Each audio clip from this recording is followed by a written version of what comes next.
harvest na po ng hito.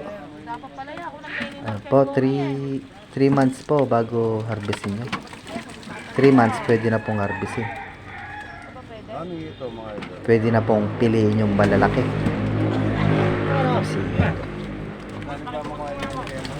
Ayan po, napakarami pong hito nito. Pipiliin po yung malalaki, yung magandang size. Oh, istiro pa ka dyan.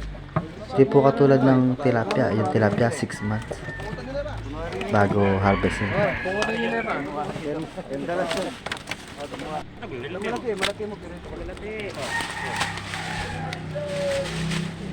Yan po, may si idol ng pangprito. Oh, ligot ang kamo.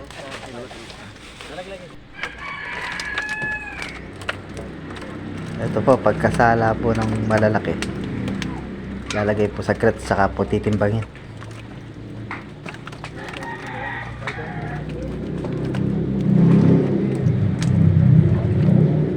Tapos po, ito pong maliliit, ibabalik ulit sa fish pan.